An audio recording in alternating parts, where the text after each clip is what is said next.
reading was about what happened in Philippi, one of the cities of Macedonia. And there, how did Paul ended up there? How did he reach there? So what was the process? And that is what we have just reflected. We will start reflecting again those points, and then we'll continue about today's reading. We read Acts of the Apostle chapter 16 verse 1 onwards. Let us just go through it once again, and then the Lord wants to speak to us a lot. 16, let us read from 16:6. Chapter 16 verse 6 onwards, we read like this. They went through the region Phrygia and Galatia, having been forbidden by the Holy Spirit to speak the word in Asia. See, they wanted to go to Asia, but Holy Spirit said no. They wanted to do good thing, that is preaching. Preaching is not a bad thing. They wanted to go to Asia and preach the gospel and convert people, but God said no. It's a right thing, but wrong people.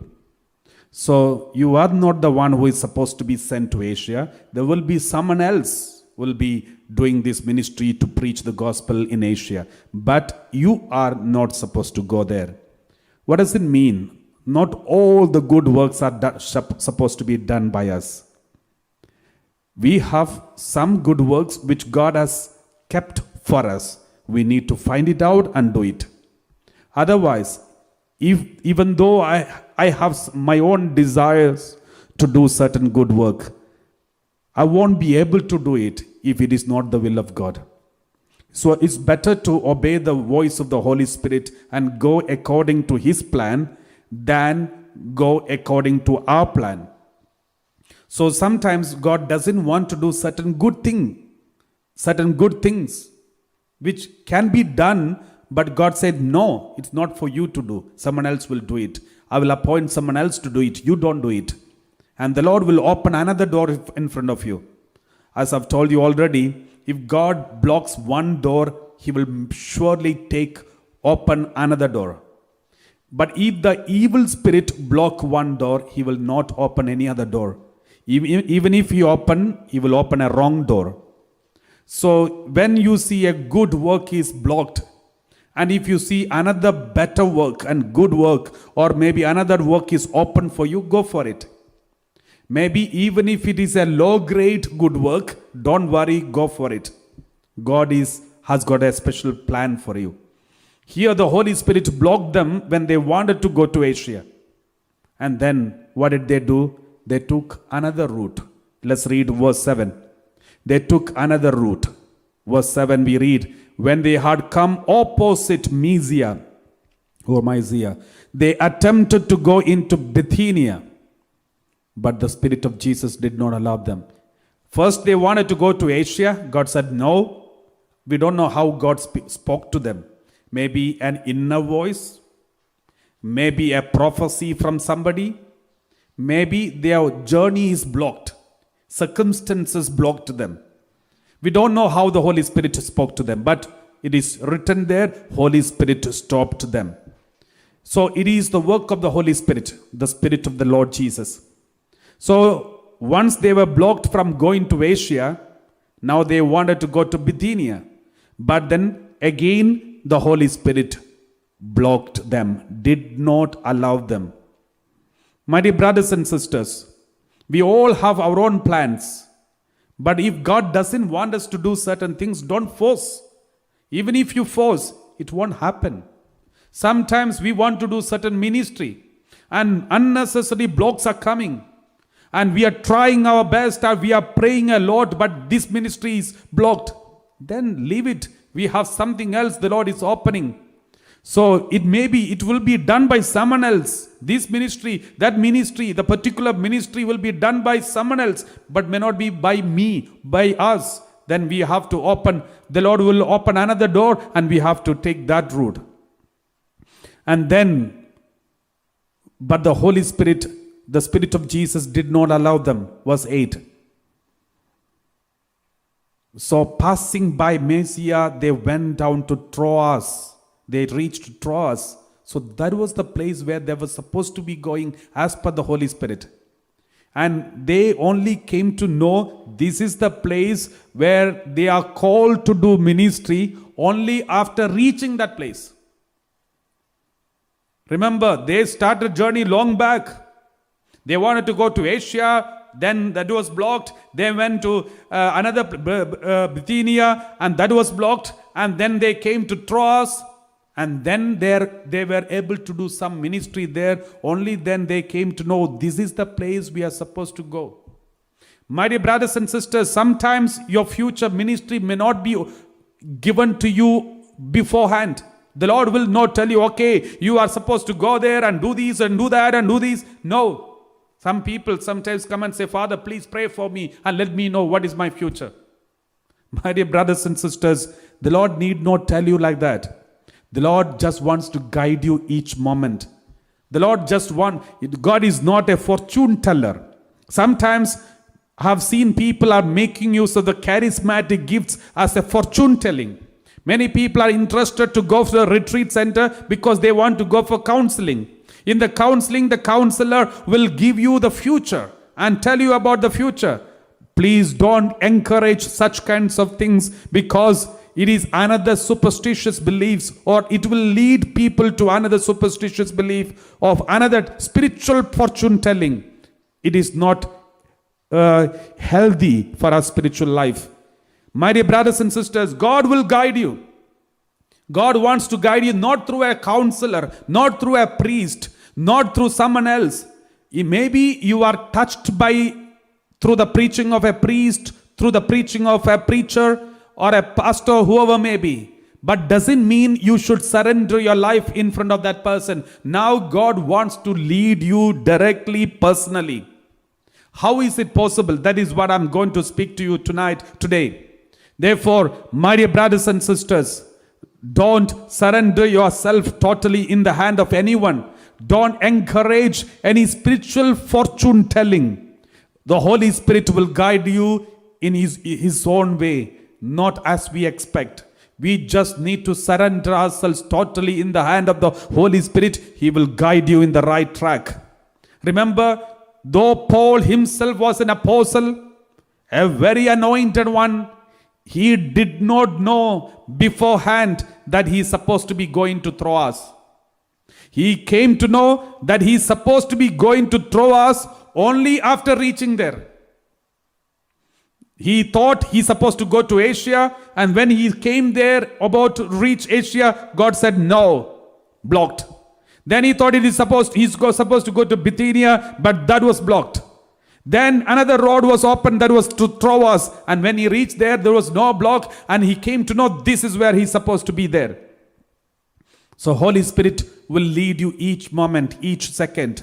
You may not be given the whole route map beforehand. You may be able to make your route map only after everything is finished. But Holy Spirit will not give you, but Holy Spirit will guide you in the right track. Let's continue reading verse 9. And during the night, Paul had a vision. When he reached Troas, Paul had a vision, a strong vision. When he reached Troas, until then, God did not guide him. God did not help him. God only brought him to Troas through hindrances. He was guided by the Holy Spirit through hindrances. First he wanted to go to Asia Minor, there was a hindrance. Bithynia, another hindrance. And then he had to select Troas, and he came there, and now God is giving a vision. What was the vision? There in the vision he saw there stood a man of Macedonia.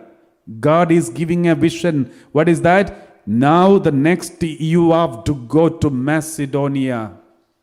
In order to guide you to Macedonia, to Philippi, I am sending you here. So he saw a vision. A Macedonian man is pleading with him and saying, come over to Macedonia and help us. Somebody is crying. Macedonian person is crying and say, come over to Macedonia and help us. Then Paul knew there is somebody waiting for me. Someone he's waiting in Philippi or in Macedonia, waiting for us to come and preach the gospel. My dear brothers and sisters, if you continue reading verse 10. When he had seen the vision, we immediately, now we immediately means now Luke also joined with them. Until then, Paul and his followers, but now Luke, the author of the Acts of the Apostle, also joined with them because he's a doctor. He's a doctor and he also joined with Paul in his journey because God knew now Paul needed a doctor's help, because soon you can see Paul was thrown into the prison. He was beaten terribly and all those consequences. So he needed a doctor. So God added a doctor along with him in this journey. God did not block the beating, but God gave a doctor. So that is very interesting. You know, sometimes the suffering, God may not take it away because suffering is useful and fruitful and salvific, but God will give you some help. So when he had seen the vision, we immediately tried to cross over to Macedonia, being convinced that God had called us to proclaim the good news to them. See, there is a very important point here. When they were going to Asia, they were not convinced to go there because Holy Spirit blocked. Bithynia, God blocked. And then they came to Troas, but still not clear whether Troas is the place where they're supposed to preach. But in Troas, God gave a vision. And in the vision, God said, somebody is crying from Macedonia, asking your help. Now they got the clarity. What the clarity? They said, it is written, being convinced that God had called us to proclaim the good news to them in Macedonia. My dear brothers and sisters, in order to come to this conclusion and conviction, they had to do lots of journey. Some unnecessary journeys here and there. But they just moved forward and God guided. Suppose if they are residing where they were initially and say, let God say, and then we will start the journey. God will never speak. When they started the journey, God guided. Not when you are staying alone, when staying idle. When you are in action, God will guide you. When you are in inaction, no one will guide you. For example, if you look into the life of Jesus, the disciples, who are these people who called? When John, Peter and Andrew, when they were casting the net, God called them. When John and James were mending the nets, God called them. When Matthew was in the tax collection and collecting the tax, God called him. Everyone was in action and God called them. Not when they were sleeping, when they were idle, when they were doing no work. My dear brothers and sisters, start doing something, God will guide you. Start following the inspiration, the Holy Spirit. Start doing something, God will guide you.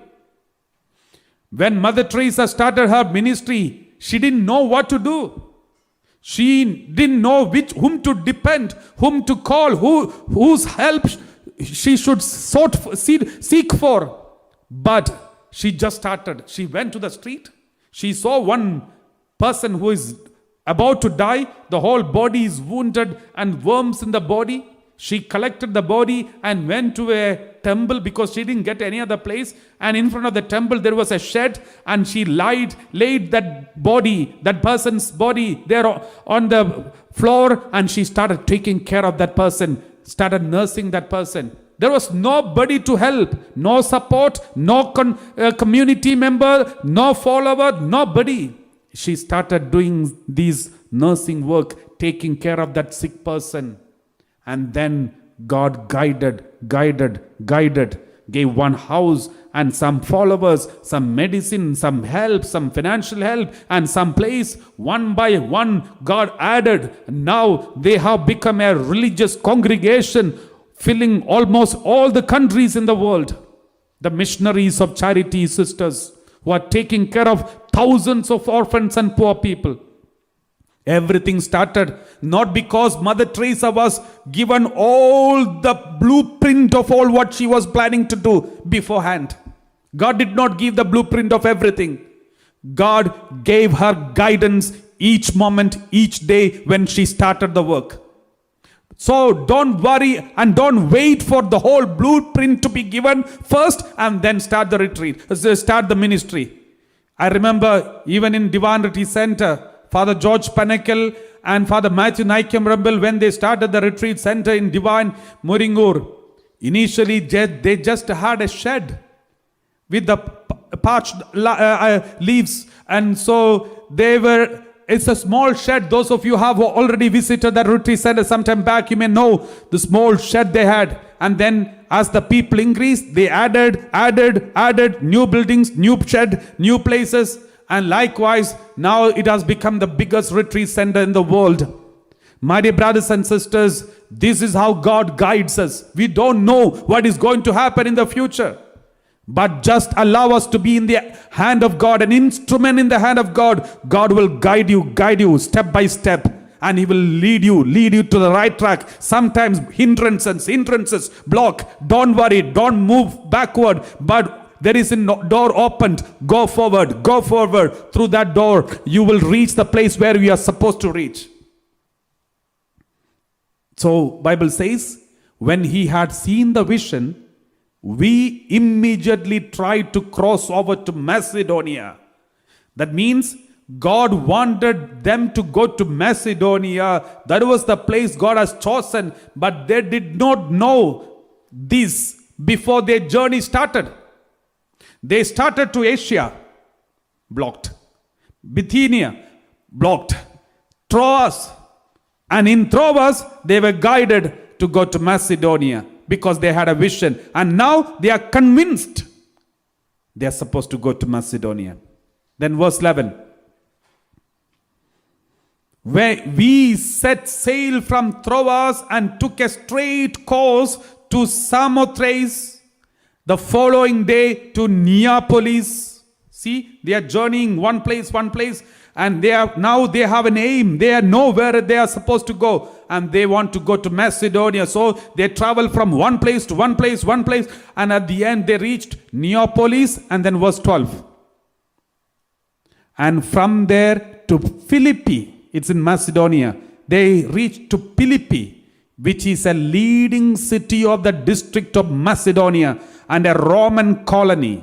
We remained in this city for some days. Remember, even though they reached the place where they are supposed to go and preach, they didn't get any opportunity to preach. They did not get any place to preach. They didn't get a huge crowd to preach. They only waited and remained. Sometimes you also want to do ministry. You want to preach the gospel, but nobody calls you. No one invites you. You have no opportunity to preach. You have nowhere to go and preach. Don't know where to preach, whom to preach. And maybe your many days are already over. Many years are over. Don't worry. God will guide you. You just trust in the Lord and remain in the city where you are supposed to be. They knew they are sent to Macedonia. Now they are in Macedonia, the place called Philippi, and they are there. And they remained in the city for some days. We don't know how many days, maybe months or weeks, but they were remained. They don't know what to do. And they're eagerly waiting for an opportunity where God will open a door for them. They're waiting for an opportunity. So they were waiting for a serious opportunity. They didn't get. One day over, nothing, no opportunity. Second day, no opportunity, nothing, no door is open. They know they are supposed to preach in Macedonia, but no door is opened. And then third day, fourth day, fifth day, so many days passed, nothing opened. And one day, verse 13. One day, on the Sabbath day, we went outside the gate by the river where we supposed there was a place of prayer. And we sat down and spoke to the women who had gathered there. My dear brothers and sisters, when did God open a door for them? When did God give them opportunity to do their ministry? When they focused on prayer. When they focused on prayer. Where we supposed there was a place of prayer. They went to this place for prayer. when they were focused on prayer, when they were constantly in prayer, God gave them an opportunity to preach the gospel. God gave them a direction. You all know from the Bible, Acts of the Apostle, when did the Holy Spirit come upon them? When did they receive the power of the Holy Spirit? When they were devoting themselves constantly in prayer. That is when the Holy Spirit came upon them. Here, how did Holy Spirit guide them? When they were devoted themselves in prayer. And they went to a place of prayer to pray. And there they sat down and spoke to the women who had gathered there. They only got a small number of people, and that is also women, because in Jewish understanding, women are not considered. There is no rabbi who are women, no theologians who are women. Women are considered low caste among the Jewish people, but not in Christianity, because among the Christians there are so many followers of Jesus who are powerful women, who are evangelists, who are preaching, sharing the word of God, witnesses. So Paul and Luke and others, they knew, they got some women in front of them. They started preaching the gospel to these women. Sometimes we feel the ministry that is given to us, the duty that is given to us, the work that is given to us is low grade, low standard. Don't worry, you start with that. That is only a beginning point. That is only a starting point. You just start it. Even if it is a humble work, a small work, and low grade work, don't worry. Just trust in the mighty God and start this lowest work. The Lord will lift you up from there. In the right time, He will lift you up. You allow yourself to be under the guidance and protection of God. He will lift you up in due time. We read verse 14. We read like this, verse 14. A certain woman named Lydia, a worshipper of God, was listening to us. Only some women were there. Though it's only a small number they preached, but God used one powerful person from that small group. My dear brothers and sisters, don't degrade any small work and small duty and small ministry. God can lift mighty people from the small ones. That is why, we have the parable of the mustard seed. From this mustard seed, normally we know the mustard seed cannot grow more than this height. Mustard seed can only grow this much. But in the Bible, the mustard seed grows like a huge trees, and the birds are making nest in these trees, and animals are coming and getting shade under this tree. How is it possible? The mustard seed cannot grow like this. But in Bible it is possible. Jesus preached through the parable and He said, when the kingdom of God is like a mustard seed, when the kingdom of God comes to you, even if you are small one, you will have extraordinary growth. Just imagine, Mother Teresa, ordinary nun, not big education, and she didn't go for BBA or MBA, business management, but she only knew Bible. She only knew love of Jesus. And her community, the missionaries of Charity Sisters, have conquered this world. And she has become a big, huge tree, though she was a mustard seed. And people are taking shelter under that tree. Birds of the air, even non-Christians, everyone is taking shelter under this tree. This is exactly what Jesus spoke about, kingdom of heaven. My dear brothers and sisters, all the parables of Jesus, it is not just a story, it is real. We have real examples around us. Like Mother Teresa, so many examples in this world, which are impossible in any other place or any other faith. But here, everything is possible because Jesus preached it. Jesus spoke about it. This is kingdom of heaven, kingdom of God. Once the kingdom of God comes into you, you will be different. You will be powerful. Even as a non-Christian, non-believer, if you accept Jesus as the Lord and Savior and be filled with the Holy Spirit, your whole life will be changed. Maybe you are mustard seed. Within no time, you will become a huge tree where you can shelter thousands and the birds of the air, and the whole world will come and get shelter under you. That is the power of our Lord Jesus, my dear brothers and sisters. Though the Paul and the disciples, they were preaching this gospel to this small group of women, they never imagined out of these there is a powerful person of ministry is going to come up. And he says, a certain woman named Lydia, a worshipper of God, was listening to us. She was from the city of Thyatira and a dealer in purple clothes. She was very rich. She was very rich. And she was there.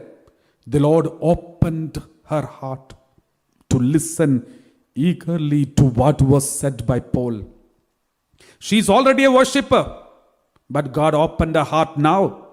She's already in prayer. She has come to that place of prayer because she wants to pray. But God opened her heart now when Paul was preaching the gospel. My dear brothers and sisters, even if we are very prayerful, going to the church every day, reading the Bible every day, always in prayer, doesn't mean we know the secrets of the Bible. The Lord has to open our heart. We read John 6:44. John 6:44, we read like this in the Word of God. No one can come to me unless drawn by the Father who sent me, and I will raise that person up on the last day. Jesus said, nobody can come to me unless God the Father has attracted that person to me. Now Lydia, God opened her heart, so she became a powerful evangelist. My dear brothers and sisters, unless God opens our heart, we cannot. Even if I'm a priest, even if you are a priest, bishop or anybody, unless God opens our heart, we won't understand the secrets of the Bible. We may have many informations because you have taken doctorate in studies in the theology or biblical scholar. But unless God opens your heart, you won't understand the Bible. You cannot believe in the Bible. You cannot be attracted to the Father. I've seen many people, even some big theologians, who lost faith and leaving the priesthood and going for wrong things. We wonder, they knew the whole Bible, the whole secret, all these things. My dear brothers and sisters, unless we humble ourselves totally in the presence of God and say, Lord, I know nothing. And then God will open your heart and will tell you everything. Saint Thomas Aquinas, he has written thousands of volumes of the book about God, about every subject of the spirituality and Bible. He has written huge books, the Summa Theologica, huge volumes of the books which he has written down. After writing down everything, one day he was kneeling down and praying and said, Lord, all what I have written is rubbish. When he humbled himself, God anointed him and made him a saint. God opened the secrets of heaven, secrets of the Bible. Everything was open to him. He humbled, he cried in the presence of God. My dear brothers and sisters, we may be very intelligent, brilliant, studied well, and we have so many degrees attached to our names. But if God has not opened our heart, all these things are waste. All these things are waste.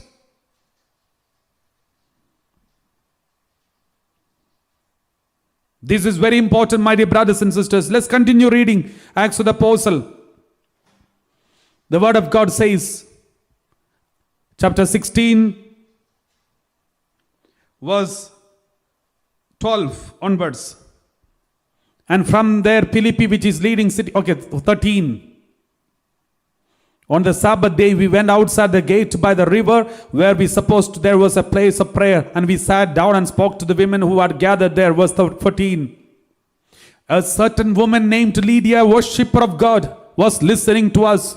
She was from the city of Thyatira and dealer in purple cloth. Purple cloth means it's a very expensive cloth. Only the kings used to wear the purple cloth. And she was the dealer of it. That means she was very rich. The Lord opened her heart to listen eagerly to what was said by Paul. Verse 15. When she and her household were baptized, see, after listening to the preaching, the next thing that they did, they accepted Jesus as the Lord and Savior. They got baptized. They accepted Jesus as the Lord and Savior. My dear brothers and sisters, do not be just satisfied with what is preached and listening to the preaching. If there is any non-Christian brothers and sisters who are attending this live streaming, don't be just satisfied with just listening, going on listening and praying for healing. My dear brothers and sisters, believing in Jesus and accepting Jesus as the Lord and Savior of your life is compulsory for salvation. Therefore, nothing should stop you from receiving baptism. When she and her household were baptized, she urged us, saying, "If you have judged me to be faithful to the Lord, come and stay at my home." And she prevailed upon us. Praise the Lord. So she, after receiving baptism, she wanted to listen to their preaching more and more, and she encouraged them, urged all of them to come and join with her and stay in her house. And they went. Praise the Lord. Hallelujah. Thank you, Jesus. Praise to Jesus. Thank you, Abba Father. My dear brothers and sisters, the Lord helped them. The Lord helped, and God stayed in their home, in her home, and preached the gospel through Paul. My dear brothers and sisters, when you believe in Jesus, when you listen to the word of God, now many of you are listening the word of God from many countries, many remote villages, and you never experienced Jesus. You came to know about Jesus only through these live streaming or preaching through the social media. My dear brothers and sisters, if you listen to this preaching, listen to the word of God and believe in Jesus and accept Jesus as the Lord and Savior and ready to be baptized, and now from that moment onwards, Jesus will come and stay in your family. He will come and stay in your home, and He will speak to you directly. He will guide you to the right track, right places. And that is what we read in this Bible passage. My dear brothers and sisters, we will continue the rest of the part of this Bible passage, and we will interpret and understand the meaning of all these in the coming days. Now, as we conclude these, let us thank the Lord for what God is doing in our life. The secrets of the blessings the Lord is giving us. And my dear brothers and sisters, the Lord wants to guide you each day, each moment. Don't worry about your future, what will happen to the future. If you trust in the Lord, your future is safe. You just worry about what is going to happen now. How to be faithful to God now. How to take the right decision now. That should be our focus. Don't worry about, some children are worried when they are only in the 5th grade, but they are thinking about their career which they are supposed to be taking after 15 years of age. They are wasting their time and energy. Let them focus on their studies right now.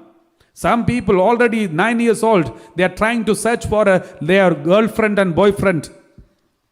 You will end up in wrong things and wrong people in the wrong time, because God doesn't want you to go for all these things right now. Now is the time for you to study.